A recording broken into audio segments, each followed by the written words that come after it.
कमर सीमा और दोस्तों जिस तरह के आप देख रहे हैं कि आपके सामने मौजूद हैं, आरज़ू काज़मी साहिबा आपको पता है वो हँसती हैं, तो जो है वो लाखों करोड़ों दिलों की जो धड़कनें हैं वो तेज़ हो जाती हैं। माशाल्लाह इतनी अट्रैक्टिव उनकी हँसी और लोग जो हैं वो उनकी हँसी को बड़ा पसंद करते हैं, ये तो मुझे सोशल मीडिया से पता चला। लेकिन इनके एनालिसिस को उससे भी ज़्यादा पसंद करते हैं जो असल जिसकी वजह से जानी जाती हैं। Thank you very much Arzoo Kazmi साहिबा। बहुत शुक्रिया सर कि आपने इनवाइट किया और इतनी सारी तारीफ़ें भी की, मुझे बहुत अच्छा लगा आपसे सुन के। Thank you. मैंने क्या तारीफ़ करनी है, मैं तारीफ़ करूँ या ना करूँ, दुनिया आपको तारीफ़ें करती है, तो मेरा उसे जो है वो क्या उससे फ़र्क पड़ेगा अगर ना भी करूँगा तो। लेकिन वो तो मैंने आपने हँसना शुरू कर दिया तो मैंने कहा आपकी मुस्कुराहट के चर्चे हैं भारत, पाकिस्तान, पूरी दुनिया में, तो उसको ज़रा डिस्कस कर रहे थे तो। जी, जी सर, बहुत शुक्रिया। अच्छा मैडम आज आपसे बात करनी है, एक तो आपने इमरान खान साहब की छुट्टी करा दी। आपको पसंद ही नहीं आया कि वो साढ़े 3 साल बैठे हैं और अपनी मेहनत से इतनी वो मेहनत कर रहे थे, काम कर रहे थे। मैडम ये बताएँ कि आप क्या देख रही हैं पाकिस्तान में बैठ के? मैं तो थोड़ा-सा पाकिस्तान से दूर हूँ आजकल। आपको ज़्यादा पता है कि इर्द-गिर्द वो जिसे कहते हैं ना you can feel the heat. क्या देख रही हैं? सुना है इमरान खान कह रहे हैं मैंने इस्लामाबाद पे चढ़ाई कर देनी है। एस्टेब्लिशमेंट को इमरान खान साहब कहते हैं आपसे गलती हो गई है। आपसे जो है ना आप मेरे लिए जो है इलेक्शन करवाएँ और वो कह रहे हैं कि जनाब हम इस हुकूमत को मानते नहीं हैं। फाइनेंस मिनिस्टर वाशिंगटन में बैठे हुए हैं, पैसे लेने आए हुए हैं और पेट्रोल इन्होंने ₹52 डीज़ल ₹52 के ऊपर ₹52 जो है ना, वो डीज़ल के ऊपर सब्सिडी दे रहे हैं ये। 1 लीटर के ऊपर हुकूमत पाकिस्तान, वो गरीब कौम और गरीब कौम का जो पैसा है, ये इमरान खान क्या डायरेक्शन छोड़ के चले गए आरज़ू काज़मी साहबा? अब तो सुनने में आया कि घर में 2 लोग बैठ के खाना नहीं खा सकते, इस तरह के हालात पैदा कर दिए, इतनी ज़्यादा तक़सीम और नफ़रत हो गई है। आप ये कैसे देखते हैं कि इमरान खान हमें किस डायरेक्शन में जाता छोड़ गए और क्या हो रहा है अभी? सबसे पहले बहुत शुक्रिया सर कि आपने इनवाइट किया और बिल्कुल आप ठीक कह रहे हैं, इमरान खान साहब जो हैं वो काफ़ी अजीब-सा बिहेव कर रहे हैं, वरना गवर्नमेंट तो सभी की जाती है और पाकिस्तान में कोई नई बात नहीं है। लेकिन इमरान खान का कहना है कि नहीं जी अमेरिका जहाँ आप बैठे हैं, वहाँ से साज़िश हो रही है। तो आपको ज़्यादा पता होगा सर कि आखिर आप कर क्या रहे हैं वहाँ पे और ये बात हमारे बहुत से दोस्त भी सोच रहे हैं और पूछ रहे हैं कि आखिर चीमा साहब वापस क्यों नहीं आते? तो लेकिन ये कि वो ज़ाहिर आप अपना काम कर रहे होंगे ऑब्वियसली लेकिन इमरान खान साहब जो हैं उन्होंने हाँ, ये बिल्कुल किया है कि एक तो वो ब बहुत ज़्यादा लोगों को उन्होंने कोशिश कर रहे हैं कि सिविल वॉर की तरफ चले जाएँ, जिस तरह का बिहेवियर देखने में आ रहा है वो काफ़ी गलत किस्म का है। वरना होता है बहुत बार हर कंट्री में होता है कि अपोज़िशन भी होती है, डिफरेंट पॉलिटिकल पार्टीज़ होती हैं, उनके सपोर्टर्स भी होते हैं। लेकिन जो ज़बान इस्तेमाल हो रही है, जिस तरह की लैंग्वेज आप देख सकते हैं यूज़ हो रही है, जो बिहेवियर इमरान खान की पार्टी का है वो काफ़ी अफ़सोस हुआ उसको देख के क्योंकि एक कहना चाहिए 2012 में जो है वो इमरान खान जब आए थे और एक आपको याद होगा कि कंटेनर से गिर गए थे वो किसी जगह पे चढ़े थे और वहाँ से जो है 2012 में वो वहाँ से गिर गए थे। तो हम लोगों को बड़ा अफ़सोस हुआ था और हमारा बड़ा ख़्याल था कि जी 2014 में भी हमने सोचा था कि जी कोई नया लीडर आएगा, कोई नई गवर्नमेंट बनेगी, तो ज़रूर कोई चेंज आएगा, कोई पॉज़िटिव चेंज आएगा और क्योंकि पहले जो दूसरी पार्टीज़ थी वो कई बार बारी ले चुकी थी। लेकिन इमरान खान ने बड़ा मायूस किया कुछ भी वो नहीं कर पाए और करप्शन उनके यहाँ भी उनकी गवर्नमेंट में भी करप्शन जो है वो ठीक-ठाक तरीके से हुई है और पाकिस्तान को बहुत नुकसान हुआ है। जैसे कि सभी जानते हैं ना फॉरेन पॉलिसी चली उनसे, ना एजुकेशन डिपार्टमेंट में उन्होंने कुछ किया ना कहीं और अब जाने के बाद पहले तो वो यही कहते रहे कि मैं खतरनाक हो जाऊँगा अगर मैं बाहर आ गया और जिस तरीके से जो है वो रात के वक़्त जो है वो कोर्ट को खोला गया, अदालत लगा के और वोटिंग हुई है और बड़ी मुश्किलों से जिसे कहते हैं ना उनको 2 कान के नीचे सुना है मैंने मिली है लेकिन पता नहीं कन्फर्म नहीं है। तो उसके बाद जाके जो है वो खान साहब ने जो है वो प्राइम मिनिस्टर हाउस खाली किया है और अब जो है वो फ़ौज के खिलाफ भी नारे लगा रहे हैं, बाजवा साहब के भी पीछे पड़े हैं जिससे और ज़्यादा ये चीज़ ऑब्वियस हो गई है कि जी उनको निकाला गया है, तो पहले वालों को भी निकाला गया था, लेकिन इनकी अपनी भी परफॉर्मेंस थी। साथ वो कोशिश कर रहे हैं कि जो पाकिस्तान के लोग हैं वो भी आपस में लड़ पड़े, साथ साथ वो एस्टैब्लिशमेंट और फौज में भी कोशिश कर रहे हैं कि दो ग्रुप्स बन जाएं, जो कि एक तरह से बने ही हुए हैं, लोगों को पता है। लेकिन ज्यादा गड़बड़ मचाने की कोशिश कर रहे हैं। लेकिन मुझे लगता है कि इस्लामाबाद का जो वो कह रहे हैं कि मैं इस्लामाबाद आ जाऊंगा और मैं धरना दूंगा, वो तो रहते इस्लामाबाद में, बनी गाला क्या लंदन में, इधर ही तो है। तो इधर ही से अगर आके वो डी चौक पे बैठने की कोशिश करेंगे तो मेरा ख्याल है इस बार राना सनाउल्लाह जो है वो उनको थोड़ा मेरे ख्याल है टफ टाइम देंगे। यानी कि आप समझिए राना सनाउल्लाह टफ टाइम देंगे। तो आरज़ू साहबा ये बताइएगा कि पाकिस्तान की इकोनॉमी के तो बुरे हालात हैं। डेढ़ 2 माह का जो इम्पोर्ट का बिल पड़ा हुआ है। जैसे मैंने पहले कहा कि आईएमएफ के हम तरले करने लगे हैं और वो जो है हमारे पेट्रोल डीज़ल की प्राइस क्या होगी वो तो आईएमएफ तय करेगी। इस वक़्त हम इस काबिल हैं कि हमारी हुकूमतों सियासी जमातों को धरने करने चाहिए, निज़ाम को रोकना चाहिए और हमें ये सारा इस्लामाबाद को स्टैंड स्टिल कर देना और ये कहना कि जी इस्लामाबाद को बंद कर दें, गिराओ, क्या हम इस चीज़ का मुतहम्मिल हो सकते हैं कि ये कारोबार बंद करके क्योंकि इमरान खान साहब पावर में नहीं है तो इनको दोबारा पावर में क्या ये करने से जो है वो कोई बेहतरी आ सकेगी या कि आप समझती हैं कि मज़ीद पाकिस्तान वो श्रीलंका की सिचुएशन पे जाए जा सकता है या अफगानिस्तान जैसे हालात अब तो दुनिया ये बातें कर रही है कि डिफॉल्ट कर गया श्रीलंका तो कल को हम भी डिफॉल्ट कर सकते हैं। आप इसको कैसे देखती हैं? नहीं, मेरा ख़्याल ये सर कि इन लोगों को चाहे ये पॉलिटिकल पार्टीज़ जितनी भी हैं, चाहे ये पीटीआई हो या दूसरी पार्टीज़ हों, इनको इस वक़्त ये देखना चाहिए कि काफ़ी सिचुएशन ख़राब है इकोनॉमी की और सारी सिचुएशन क्योंकि ना सिर्फ़ इकोनॉमी हर तरह से ही पाकिस्तान जो है इस वक़्त काफ़ी ख़राब हालत में है और इन्हें सिर्फ़ अभी जो भी गवर्नमेंट आई है, इमरान खान को चाहिए कि उनको काम करने दें। वो जब टाइम पूरा होगा, इलेक्शंस होंगे उस वक़्त के लिए वो अपनी तैयारी करें इलेक्शन की, जो वो कह रहे हैं बजाय इसके कि वो मुसलसल लोगों को परेशान कर रहे हैं तरह-तरह की उनकी कभी प्रेस कॉन्फ्रेंस आ जाती है, कभी वो कहते हैं मैं पॉलिटिकल रैली करने जा रहा हूँ और वहाँ पे भी अभी जो ये लाहौर भी गए थे, तो वहाँ पे यही सुना जा रहा था कि मुश्किल से 20,000 लोग हैं या 15,000 लोग हैं और अगर ये बात कोई लिख देता है, कोई हमारे कोई जर्नलिस्ट अगर ये कह दे कि जी वहाँ पे तो काफ़ी जगह खाली पड़ी थी, तो फिर अब किस तरह के पोस्टर बनते हैं, गरीदा फारूकी वगैरह के आप जानते ही हैं। तो ये चीज़ इमरान खान को समझ में नहीं आ रही है और असल में वो घबराए हुए हैं सॉरी असल में इमरान खान घबराए हुए हैं क्योंकि उनको जो है ये डर है कि अब उनके केसेस खुलना शुरू होंगे। वो तो होंगे, ऐसा तो नहीं हो सकता ना कि वो दूसरों के केसेस खोलें और जब दूसरे आएँगे तो इनके केसेस ना खोलें। या तो ये इतने ज़्यादा इन्होंने ईमानदारी के साथ काम किया हो कि इनको डर ही ना हो कि लाओ भई ले आओ क्या है। लेकिन ऐसा नहीं है। सबसे पहले तो तोशाखाना ही वो जो गिफ्ट्स इन्होंने बेच दिए हैं। तो गिफ्ट से मुझे याद आया कि आप जब वापस आएँ इन केस अगर वापस आ रहे हो तो मेरे लिए कोई गिफ्ट लेकर आइएगा। तो मैं बेचूँगी नहीं, रखूँगी सर, बेफ़िक्र हो जाइए। तो वो मैं ये बता रही थी कि उन्होंने वो गिफ्ट्स भेज दिया। अच्छा उससे भी बड़ा ब्लंडर उन्होंने क्या किया, वो मान भी गए। ठीक है? खान साहब कहते हैं, "हाँ जी, मेरे गिफ्ट है, मेरी मर्ज़ी, मैंने सड़क बनवाई है।" अब पता चला वो जो रोड बनी है, वो तो नवाज़ शरीफ साहब ने बनवाई थी। इन्होंने तो सिर्फ़ उसकी कारपेटिंग करवाई है, कोई 30 लैक्स या कुछ लगे। बाकी तो वो इन्होंने नवाज़ शरीफ साहब से रिक्वेस्ट करके बनवाई थी।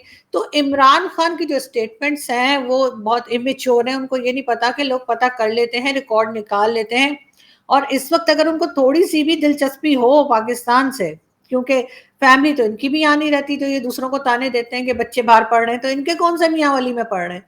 इनके भी तो लंदन में बैठे हैं ना, इनके तीनों बच्चे। तो इनको जो है अगर ये थोड़ी-सी भी इनको अक्ल दे अल्लाह और ये ज़रा-सा भी पाकिस्तान का सोचें, तो इस वक़्त ये इस किस्म की बातें ना करें। मगर इनकी अगर आप अभी सोशल मीडिया पे ना सिर्फ़ इमरान खान बल्कि इनकी पार्टी के जितने भी लीडर्स हैं, उनकी पिक्चर्स आ रही हैं, तो आप देखें उनके किस तरीके से उनके चेहरे जो है ना, वो आपको बॉडी लैंग्वेज और उनके फेस से पता चलेगा कि घबराए हुए हैं। क्योंकि ये केसेस खुलेंगे, फॉरेन फंडिंग का केस भी खुलेगा, इनका जो सुनामी ट्री था, वो भी खुलेगा, उसके अलावा तोशाखाना और कई दूसरे अभी तो हेलीकॉप्टर वाला निकल आया है कि जी इन्होंने कितना इस्तेमाल किया है और इस किस्म की चीज़ें निकलेंगी, कई तो इमरान खान खुद ही मानते भी चले जा रहे हैं। तो इनका जो एंड होगा वो कहीं न कहीं जाके अडियाला जेल या किसी न किसी जगह पे पहुँचते हुए खान साहब नज़र आ रहे हैं। तो ऑब्वियसली वो कोई ज़रदारी साहब तो हैं नहीं जिन्होंने 11 साल जेल में निकाले और वो कहते हैं नहीं मुझे कोई फ़र्क ही नहीं पड़ता। वो काफी स्ट्रॉन्ग किस्म के लीडर हैं। तो इमरान खान उतने स्ट्रॉन्ग लीडर नहीं है, इमरान खान को आराम से रहने की आदत है, और अब वो डर रहे हैं, घबरा रहे हैं और कोशिश कर रहे हैं कि किसी तरीके से मैं इसमें से निकल पाऊं। बिल्कुल ठीक है मैडम, ये तो हमने बात कर ली इंटरनल डिसहार्मनी की, ये जो मामला चल रहे हैं, तो अब थोड़ा एक्सटर्नल हमारे खास दोस्त भारत की तरफ आ जाए। उन्होंने कल कह दिया जनाब कि कोई पाकिस्तान में पढ़ने ही नहीं आएगा वरना उसको इंडिया में नौकरी नहीं मिलेगी। ये क्या स्टेटमेंट थी यार, आपका इसमें क्या एनालिसिस है? मुझे तो ये पता चला था कि इंडिया से लोग उस तरह नहीं आते पाकिस्तान में पढ़ने, मकबूजा कश्मीर से लोग आते थे पाकिस्तान में, स्टूडेंट्स आते थे, और मैं उन स्टूडेंट्स को बहुत सारे को मिला भी हूँ इत्तेफाक से। और मैं जब खुद मिला तो मैंने एक दफ़ा एक यूनिवर्सिटी में, I think Quaid Azam university Islamabad में थे, तो मैंने बात हुई तो मैंने कहा जी, किसी दोस्त ने तारफ़ कराया, उन्होंने कहा जी ये इंडिया है। मैं कहा इंडिया से हैं? तो मैंने कहा क्या करने आए हैं आप? उन्होंने कहा जी पढ़ने आए हैं और इस तरह है। तो मुझे पता चला वो शायद कश्मीर से लोग आते थे। तो आप क्या समझती हैं ये जो आया है, इससे बेसिकली क्या प्रेशर डाला जा रहा है कश्मीरियों के ऊपर? ठीक है, क्योंकि दिल्ली, मुंबई, हरियाणा उधर से तो लोग आते नहीं है, जारी बात है। हालात हमारी कोई यूनिवर्सिटियां इतने को बड़े लेवल की तो है नहीं है को जो जारी बात है वहां से स्टूडेंट आएंगे। लेकिन क्या ये कश्मीरियों के ऊपर प्रेशर है कि भाई वहां पे पढ़ने ना जाओ, जो थोड़े बहुत जा रहे थे उनको भी बैन कर दो? आपका इस बारे में क्या एनालिसिस है? मैं आपका एक वीलॉग भी देखा, क्योंकि आप जो है माशाल्लाह बड़ी वो उसमें बात कर रही थी। मैंने कहा जरा सर हमें भी थोड़ा सा बताएं जी। सर मुझे तो समझ नहीं आ रही कि उन्होंने इस किस्म की बात क्यों की है, क्योंकि आप देखें, आप खुद एक टीचर हैं और आप एक एग्जाम्पल हैं इंडिया के लिए कि हमारे पास इस तरह के टीचर्स मौजूद हैं जो मतलब उसके अलावा हमारे प्राइम मिनिस्टर, जो फॉर्मर प्राइम मिनिस्टर थे, वो जैसे आपने मेरा वीलॉग की बात की, बिल्कुल उसमें मैंने बताया ना कि हम बॉर्डर मिला देते हैं जर्मनी और जापान के, और उसके अलावा हमारे दूसरे जो मिनिस्टर रह चुके हैं फवाद चौधरी साहब की भी वो उसमें एक तो एक क्लिप है। तो एक, एक छोटा सा पॉइंट, तो आपका क्या ख्याल है, इंडिया वालों ने मुझे देख के ये पाबंदी लगाई? उन्होंने कहा जाए वहां पे इस तरह के टीचर है तो जाने ही नहीं चाहिए। नहीं सर, अब दिलों का हाल तो ऊपर वाला जानता है, मैं नहीं जानती। मगर ये कि नहीं उन्होंने, नहीं मैं कह रही हूँ कि वो तो खैर मैंने आपको जानते हैं, मैं आपको तंग करने के लिए कहा है, लेकिन मेरा नहीं ख्याल कि वहां से कोई मतलब यहाँ पढ़ने भी आता है। मुझे तो पहली बार पता चला है, मैं तो खुद हैरान हूँ कि मतलब इंडिया वाले कौन सा नशा करते हैं कि वो यहाँ पढ़ने के लिए आ रहे हैं। और यहाँ पे जो है मैं नहीं समझती कि इतने स्टैंडर्ड के हमारे एजुकेशन डिपार्टमेंट्स हैं या है, क्योंकि हूद भाई को अगर आप सुन ले, परवेज, डॉक्टर परवेज हूद भाई को, उनका भी कहना है कि हमारी यूनिवर्सिटीज का वो लेवल नहीं रह गया, टॉप 100 यूनिवर्सिटीज में हमारा नाम नहीं आता, तो फिर वो पैसे खर्च करके यहाँ क्यों आएंगे, जबकि इंडिया में इससे कहीं बेहतर जो है मेरा ख्याल है कि एजुकेशन सिस्टम है। और लेकिन अगर कोई कश्मीर की तरफ से आ रहा है, और ये भी कहा जा रहा था, मैंने कहीं पढ़ा था, मुझे नहीं पता कहाँ तक सही, लेकिन वो कह रहे थे कि जो कश्मीरी हैं वो समटाइम्स पाकिस्तान में आ जाते हैं पढ़ने के लिए, और फिर यहाँ पर आके वो कहते हैं कि जी यहाँ की नेशनलिटी दे दें, या यहाँ पे रहने की कोशिश करते हैं, जिन जिन लोगों को वहाँ पे प्रॉब्लम है। तो ये चीज हो सकती है, इस चीज को रोकने के लिए किया गया हो, और ताकि एक बैड इंप्रेशन जो आता है कि जी हमारी मुल्क से वहां पढ़ने के लिए गए और फिर कह रहे हैं जी हम वापस नहीं जा रहे। ये हम कोई यूरोप तो है नहीं कि वो कोई इंग्लैंड गए हों या स्पेन गए हों या इटली गए हों। मतलब पाकिस्तान आके अगर कोई ये कहे इंडियन के जी मैंने वापस नहीं जाना है क्योंकि मैं वहां पे मुझे कुछ प्रॉब्लम है, कश्मीर की बात हवाले से बात कर रही हूँ, तो ऑब्वियसली एक बैड इंप्रेशन आता होगा। और बहुत से लोग ऐसे होंगे जो इस किस्म का सच्चा या झूठा प्रोपेगेंडा करने की कोशिश करेंगे, और उसमें बहुत हद तक यहाँ से भी किसी किस्म का हाथ हो सकता है कि ठीक है आप आ जाइए, क्योंकि हम लोग एक दूसरे के पीछे तो पड़े रहते हैं, हमने और पड़े रहना सारी जिंदगी, पूरी दुनिया खत्म हो जाएगी, इंडिया पाकिस्तान एक दूसरे को डॉज करना नहीं छोड़ेंगे। तो हो सकता है कि इस किस्म की कोई प्लानिंग उनको पता लगी हो या कोई ऐसी चीज हुई हो, क्योंकि अगर यहाँ से भी कोई इंडिया चला जाए और जाके कहे जी मैंने वापस नहीं आना है पाकिस्तान, तो पाकिस्तान का तो नाम खराब होगा ही ना। अगर कोई कहे कि जी मुझे वहां खतरा है या मैं वहां खुश नहीं हूँ या मुझे कोई प्रॉब्लम है, तो अदरवाइज अगर कोई वैसे जाता है जैसे अदनान समी खान गए या दूसरे गए, तो अपनी मर्जी से गए, इसलिए उन्होंने जाके ये नहीं कहा कि हमें पाकिस्तान में कोई प्रॉब्लम है, उन्होंने बस कहा ठीक है हम वहां जाना चाहते हैं, चले गए। लेकिन अगर कोई इस किस्म के केसेस निकले, तो ऑब्वियसली इंडिया के लिए वो काफी इंटरनेशनली वो उस चीज को पाकिस्तान उछाल सकता है, और उनके लिए वो चीज खराब हो सकती है। शायद इसलिए उन्होंने इस किस्म का कोई स्टेटमेंट दिया होगा, या इस किस्म की उन्होंने जो है बात की है कि कोई ना जाए। बाकी यहाँ पढ़ने के लिए सर जो यहाँ रहते हैं वो नहीं पढ़ते, मतलब जो लोग मौजूद है पाकिस्तान में वो पढ़ने को तैयार नहीं है, हमारे यहाँ तो वैसे ही पढ़ने लिखने का रिवाज नहीं है। तो मेरे ख्याल से कुछ और ये कोई पॉलिटिकल तरीके से कुछ लोग कोशिश कर रहे होंगे कि थोड़ा सा किसी और तरफ कहानी को लेके जाने की, शायद उनको रोका गया। अच्छा मैडम, ये भी बताएं कि वो सुनने में आया है कि वो इंडिया ने इल्ज़ाम लगाया है जी पाकिस्तान के ऊपर कि जो करतारपुर कॉरिडोर है उधर बिजनेस मीटिंग्स हो रही हैं, और जो वो जो इंडियन प्रोपेगेंडा है या क्या है, जिस पे पाकिस्तान के फॉरेन ऑफिस ने ये कहा है कि ये जो करतारपुर है इसको इंडिया के जो है इंडियन अथॉरिटीज को इसको एक मजहबी जगह ही रहने देने चाहिए और यहाँ पे इस तरह की चीजें नहीं होनी चाहिए। तो आप क्या समझती हैं कि इस तरह के जो प्लेटफॉर्म्स हैं, करतारपुर साहब जो है जहाँ पे सिख पूरी दुनिया से आते हैं, इंडियन जो भी जहां से भी आते हैं उसमें, तो उसको हमें जो है वो कंट्रोवर्शियल नहीं करार देना चाहिए। इसके बारे में आप क्या कहेंगी कि बजाय इसके कि हम उसके ऊपर कंट्रोवर्सी जनरेट कर दें और उसको क्योंकि ये जिस तरह मैं तो चाहता हूँ गुरुद्वारा साहब है, पंजा साहब है और जो हसन अब्दाल में इधर उधर जितनी भी सिखों की या हमारे हिंदू भाई या बाकी मज़ाहब की जो इबादतगाह हैं उनको हमें एक सियासत से थोड़ा दूर रखना चाहिए ताकि हम जो है वो एक उस तरफ जाएं। तो इसमें आपकी क्या, आपने इसको खबर को देखा या कोई आप कि इसको कैसे अगर हमने करतारपुर जैसे कॉरिडोर जो कि इमरान खान साहब कहते हैं मेरा इनिशिएटिव है, लेकिन वो जनरल बाजवा साहब का जो था वो क्या उसे कहते हैं इनिशिएटिव था। तो इमरान खान साहब कहते हैं करतारपुर मैंने किया, लेकिन इमरान खान साहब के हलफ उठाने से पहले ही जनरल बाजवा ने सिद्धू जी के कान में कह दिया था कि हम ये खोलने जा रहे हैं। तो उन्होंने खोला तो नरेंद्र मोदी जी ने भी उसका फायदा उठा के उसको खोल दिया। तो दोनों मुल्कों ने बहुत अच्छा काम किया। तो आप इसको कैसे देखती हैं? इसको अगर हम कंट्रोवर्शियल करार देंगे या इसके ऊपर कोई एलिगेशंस लगाएंगे और फिर मजीद ये बंद हो जाएगा तो ये लोगों के जज्बात जो है वो मजरूह होंगे। तो इस पे आप क्या कहेंगे? नहीं, मेरा ख्याल है सर कि इसको जो है वो एक रिलीजियस प्लेस के तौर पे ही रहने देना चाहिए, और जो लोग यहाँ पे विजिट करना चाहते हैं इंडिया से वो आए और विजिट करें जैसे हमेशा होता रहा है। तो वही उसी तरीके से रखेंगे तो बेहतर रहेगा, वरना वही बात है कि कोई और नई नई स्टोरीज निकल आएंगी। बाकी इमरान खान साहब की आपने जो बात की, तो वो तो वैसे भी हर बात का क्रेडिट खुद ले लेते हैं, और उनके तो आजकल फॉलोवर्स इस तरह की उनकी स्टेटमेंट्स और उनकी पिक्चर्स के ऊपर लिख के लगा रहे हैं कि अगर मैंने यहाँ पे बोला तो मेरे ऊपर फतवा लग जाएगा कि क्या कह रही हूँ। लेकिन ये कि वो वाकई में उनको जिस मुकाम पे पहुंचा रहे हैं उनके फॉलोवर्स, वो काफी ऐसा है कि जिसपे किसी ना किसी मौलाना साहब को बोलना चाहिए। मगर ये तो हमेशा से होता रहा है कि लोग क्रेडिट लेते हैं किसी भी चीज का, और जो गवर्नमेंट होती है चाहे वो पहले से वो प्रोजेक्ट शुरू किया हुआ हो, जैसे हमारा जो न्यूक्लियर जो एसेट्स है हमारे, या जो एटम बम है, वो मेरे ख्याल भुट्टो साहब के जमाने से चला आ रहा था, क्योंकि भुट्टो साहब ने कहा था कि जी हम घास खाएंगे, और वैसे उनका कहा सच हो गया, आज वाकई हम घास ही खा रहे हैं। तो वो उसके बाद लेकिन ये कि वो नवाज शरीफ साहब के टाइम तक आते आते ये हुआ कि कंप्लीट हुआ। तो अब सारा क्रेडिट जो है वो एक तरह से नवाज शरीफ साहब को जाता है कि जी नवाज शरीफ साहब ने जो है जी वो एटमी धमाका कर दिया, तो ये कर दिया।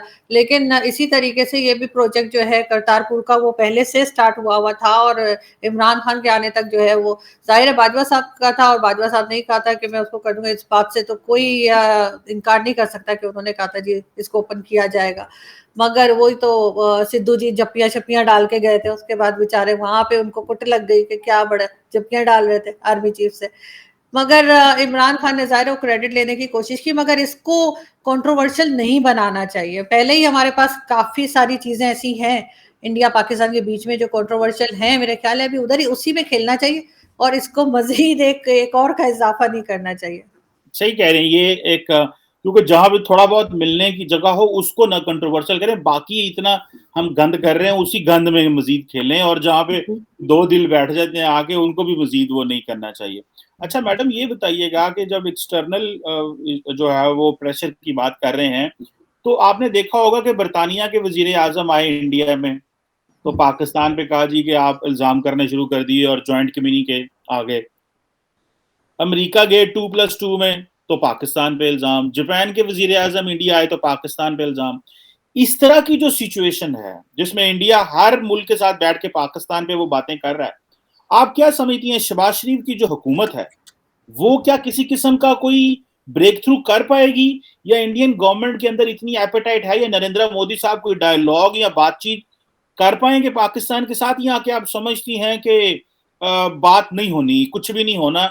ये जो है वो इंडिया के अंदर कोई मूड नहीं है पाकिस्तान से बात करने का। आप शहबाज शरीफ की सरकार को किस तरह देखती हैं? को ब्रेक थ्रू कर पाएगी?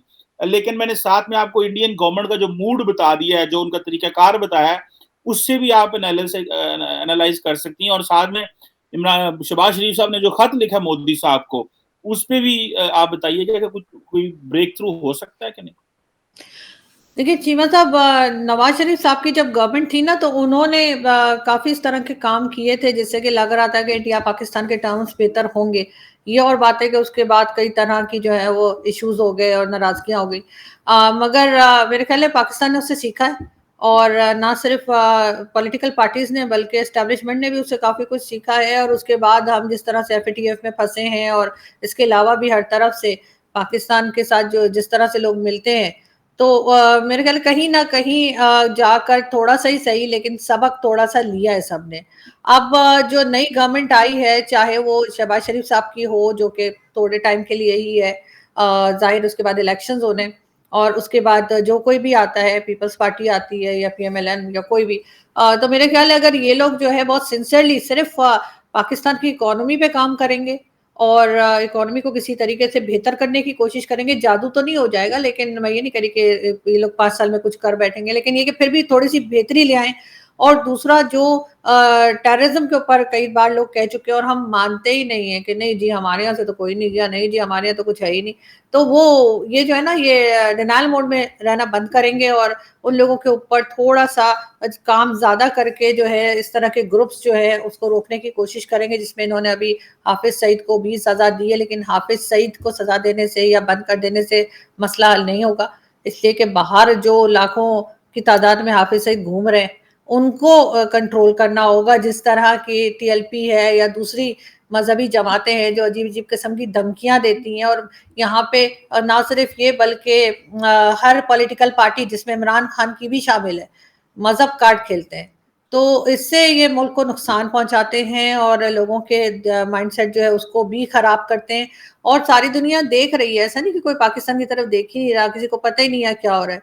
तो ये थोड़ा-सा इसमें से निकलेंगे अगर, और कोशिश करेंगे, क्योंकि अगर आपकी इकोनॉमी बेहतर होगी, तभी कोई आपकी बात भी सुनेगा। चाहे आप ठीक बात भी कर रहे हो, लेकिन अगर आपको लोगों को पता हो कि इन्होंने ये बात करने के बाद मुझसे वापसी का किराया माँगना है, तो फिर ऑब्वियसली कोई नहीं सुनेगा। तो इनको चाहिए कि थोड़ी-सी अपनी इकोनॉमी के ऊपर तवज्जो दें, बाकी चीज़ों को फिलहाल छोड़ दें। इसलिए कि जितने लोग भी हमारे यहाँ पावर में आते हैं, चाहे वो इमरान खान की पार्टी हो, चाहे पीएमएलएन हो, चाहे पीपल्स पार्टी हो, ये सब लोग बहुत पैसे वाले हैं। इनके पास बहुत पैसा है, इनकी 7 नस्लें खा सकती हैं बैठ के। तो अगर ये इस चीज़ को छोड़ दें कि इस बार हमने फिर पैसा बनाना है और सिर्फ़ थोड़ा-सा काम जो है वो कंट्री के लिए कर लें, तो मेरा ख़्याल है इनके लिए बेहतर होगा, इनकी बात आगे सुनी जाएगी, चाहे ये किसी भी बारे में करते हैं। और इसी तरह से इनको अगर इंडिया के साथ टर्म्स बेहतर करने हैं, तो ये हर चीज़ में ना जी ना, हमने तो नहीं किया, हमने तो किसी को भेजा ही नहीं, हमें तो पता ही नहीं, ये तो नॉन स्टेट एक्टर्स हैं।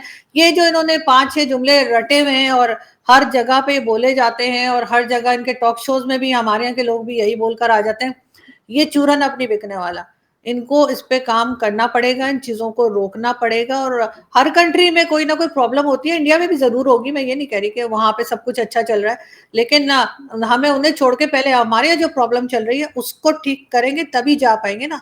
ऐसा तो नहीं हो सकता कि आप जो है वो अपने जो नेबर्स हैं, उनके आप यहाँ से जो है कॉकरोचेस फेंक दें, उनकी खिड़की खोल के, और बोले जी टर्म्स अच्छे करने हैं। वो मतलब वहाँ पे उन लोगों के पास दिमाग है कि नहीं है? वो कहेंगे कि अजीब किस्म के लोग हैं। हमारे घर को खराब कर रहे हैं और ऊपर से कह रहे हैं कि जी हमने टर्म्स अच्छे करने हैं। तो ये डबल पॉलिसी पाकिस्तान की नहीं चलेगी। जिस दिन ये डबल पॉलिसी से निकलेंगे, ईमानदारी से काम करेंगे, ठीक है जी हमारे यहाँ ये खराबी है, मान जाइए हम उसको ठीक कर रहे हैं या करने की कोशिश कर रहे हैं। लेकिन जब तक मानेंगे नहीं सर, कुछ हो नहीं पाएगा, मुझे नहीं लगता। चलें, आप कह रही हैं कि डबल पॉलिसी ख़त्म करनी पड़ेगी। वो कह रहे हैं कि हुकूमत कह रही है कि जी हमने हाफ़िज़ सईद को सज़ा दे दी है, वो जेल में है और कश्मीर में इस वक़्त किसी किस्म की कोई जो है वो तहरीक को पाकिस्तान स्पॉन्सर नहीं कर रहा, सपोर्ट नहीं कर रहा, माज़ी के हालात और थे। लेकिन इंडिया ज़ाहिर बात है मानने को तैयार नहीं है, इसका एक ही हल है टेबल पे बैठें। हुँ। और जो पाकिस्तान के कंसर्न्स हैं, वो भले किसी एंगल से भी हों, वो भी एड्रेस हों, इंडिया के भी कंसर्न्स एड्रेस हों, लेकिन मुझे नहीं लगता टेबल पे बैठने को इंडिया तैयार है। मैं तो अपने व्लॉग्स में मैडम एक ही बात कह रहा हूँ कि पाकिस्तान को थोड़ा फाइनेंशियली आज़ाद होना पड़ेगा, मजबूत होना पड़ेगा, तब आके इंडिया आपके साथ बैठेगा, जब इंडिया को लगेगा कि अब पाकिस्तान से बात करनी ज़रूरी है। इस कंडीशन में मुझे नहीं लगता इंडिया आपसे बात करेगा और ना ही मेरे ख्याल से कहना चाहिए। रो जी? जी, जी। नहीं, नहीं, आप ठीक कह रहे हैं। लेकिन सर मैं ये कह रही हूँ कि सिर्फ़ ये कह देने से कि नहीं जी हम स्पॉन्सर नहीं कर रहे करके हम जान नहीं छुड़ा सकते। आप स्पॉन्सर बेशक ना कर रहे हो, लेकिन आपकी कंट्री से हो रहा है, आपके मुल्क में मौजूद हैं, आपके यहाँ जिस तरह के एक्सट्रीमिस्ट लोग रहते हैं वो भी हमें पता है। अब अगर पहले हमने बना लिए थे वो जैसे कहा था परवेज़ मुशर्रफ ने और सबने, अब अगर वो हमें काबू में नहीं आ रहे तो हम ये कह के अपनी जान नहीं छुड़ा सकते कि जी हम तो स्पॉन्सर नहीं कर रहे, पता नहीं वो कहाँ से जा रहे हैं। ऐसा नहीं होता, हमारी ज़िम्मेदारी है, हमें रोकना पड़ेगा। जब तक हम ये इसके ऊपर नहीं करेंगे, ये चीज़ें चलती रहेंगी और इसका नुकसान दोनों को ही होगा। हुँ, बिल्कुल ठीक है।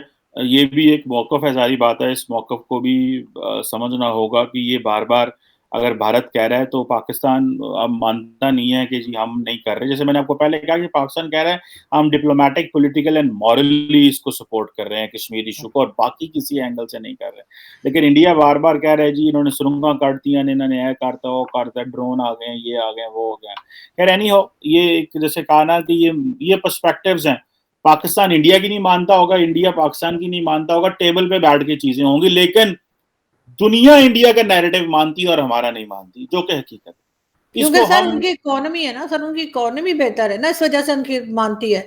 अगर वो भी हमारी तरह से बार-बार लोन्स उठा रहे होंगे और पता होगा कि जी 2 महीने के पैसे रह गए, अगर आईएमएफ ने ना दिया तो क्या होगा?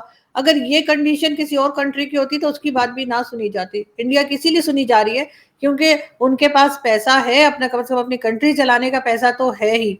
तो उसके ऊपर तो कोई ऐसा नहीं है कि आप कह सकेंगे नहीं जी ऐसी कोई चीज़ नहीं है। और हमारा जो है वो अगर हमें इतना ही हर वक़्त कश्मीर की फ़िक्र है तो हमें थोड़ा-सा बलूचिस्तान को भी देख लेना चाहिए।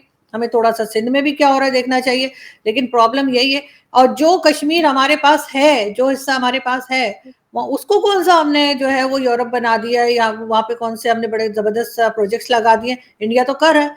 आप देख सकते हैं वहाँ पे कई कंपनीज़ गई हैं जो होटल्स भी बना रही हैं, मॉल्स भी बना रही हैं। हमारे यहाँ क्या हो रहा है? कुछ भी नहीं हो रहा। मुझे तो खुद हमारे यहाँ की जो मोबाइल कंपनीज़ वाले हैं वो कह रहे होते हैं कि जी हमारे टावर नहीं लगाने दे रहे हैं, वहाँ पे जाएँ आपका वो सिग्नल ही बंद हो जाते हैं फ़ोन के।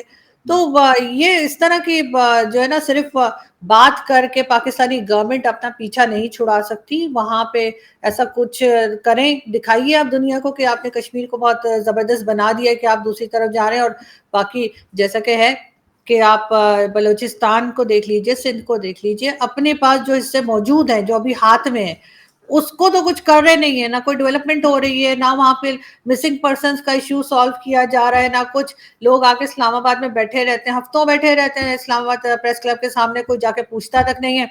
कश्मीर के लिए बड़ा आपको मतलब दिल में दर्द उठ रहे होते हैं। ये बात मेरी समझ में नहीं आ रही कि अपने घर में देख रहे नहीं है, हाँ, वो पड़ोसी के यहाँ सैलाब आया हुआ है, वो देखना है इनको।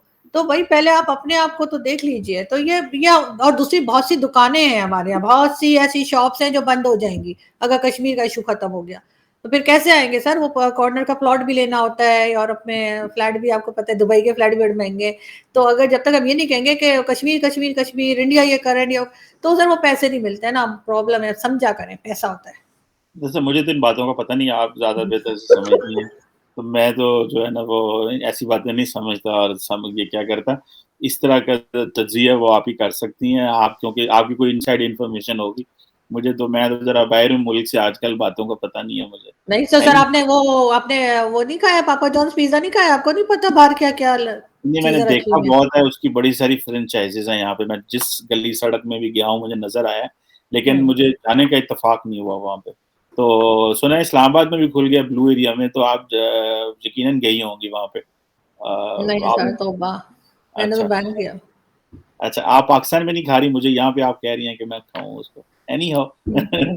Thank you very much Arzoo Kazmi साहिबा फॉर योर टाइम और फॉर आपकी जो ओपिनियन है जो कि बड़ी ज़ाहिर बात है, आप बड़ी जानदार ओपिनियन रखती हैं, एक जानदार मौक़िफ़ है हुँ। आपका जिसको आई एप्रिशिएट कि हर इंसान को अपने वो बात कहनी चाहिए जो उसके दिल में हो and one should speak his और हर हार्ट आउट। तो थैंक यू वेरी मच आपका बहुत शुक्रिया। Thank you so much sir.